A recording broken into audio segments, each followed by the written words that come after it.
You're probably wondering why I have so little cleavage today. The answer is kind of twofold. Number one, I went for a job interview today, so I was pretty excited. Coming out of grad school with a mental illness means that there's a lot of change, and I don't really handle change very well. For instance, last night, between the hours of 10 p.m. and 3 a.m., I called my boyfriend 5 times. Sometimes I didn't say anything to the phone, I just kind of squealed. It was like a high-pitched whining noise, like, ee! And he was like, Leanne, are you okay? And I just made that noise for like 5 minutes, and he was like, okay, and just sat there and took it. Number two, I think I just bought a house. So what I'm trying to say is that life has a lot of changes, and if you have mental illness, it kind of feels like your insides are changing all of the time without you, and you have no control. So outside changes may not be so welcome. I deal with change first by freaking out, second by relying on my friends and family to help me stop freaking out, and third by just adapting. Having a mental illness means that you have to adapt to your body every second of every day. So adapting to outside situations isn't really that different. The only difference is you have a little bit more control over the way you do it. My name is Leanne Simpson. I have very little cleavage today, and this is Spilt Milk.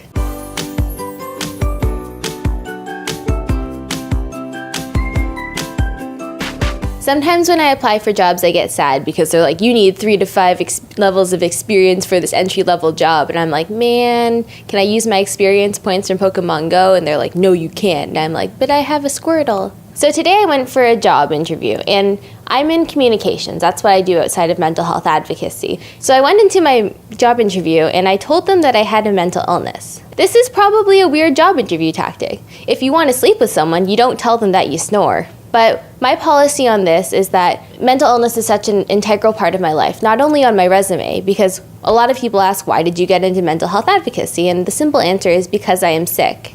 The other reason I tell them is because it's likely to pop up in a job situation at some point or another. Can I promise that between the hours of 9 to 5 for the next 1,000,000 years of my life, I won't have a panic attack? I can't, but I can promise that I will handle it in the most professional manner that I can. And the earlier people know about it, the more easy it is to adjust to the situation. So I told them, and I've done that in the last couple interviews I've been in, and maybe that's because I have I'm a little bit naive about the way people handle mental illness. I mean, I've had a pretty good experience with everyone so far. I mean, Michael Landsberg knew I had a mental illness when I had my interview. So I told them in my interview, and they took it really well. They've actually asked me to send them the stories that I write for SickNotWeak, and that was a pretty cool thing to see someone take interest in mental health advocacy.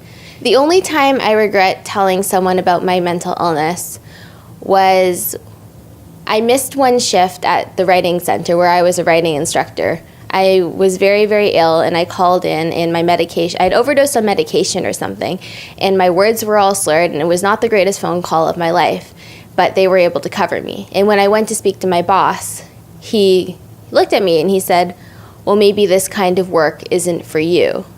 And I was like, what kind of work? I'm a really great writing instructor. It doesn't mean that I'm bad at my job. It means that I had a bad day, and I will do everything I can to make up for that. I haven't experienced too much stigma in the workplace. And when you are a really hard worker, you identify yourself with your work. It's hard to separate that. So for someone to say that your illness disqualifies you from being good at what you do, it really sucks. It does. It feels like those limitations are being placed on you. And yeah, was it bad that I had an overdose on the day I had to work? Wasn't my greatest. It really wasn't. But does that outweigh every good day I had at work and the creative writing program I started from scratch at the school? It doesn't. And so if you're an employer and one of your employees comes to you with mental illness, try to be understanding. If someone has to take days off to see their psychiatrist, try to think of it as someone trying to take days off to see their diabetes doctor. And you have to remember that it's not a weakness to have something like that and to have to regulate yourself. It's actually a strength. You have to be a little bit tougher. You have to understand yourself a little bit better than everyone else. And so if you're struggling in your job and you're struggling because of your mental illness, talk to your boss about it. Try to work around it. They want to work with you. They want you to succeed.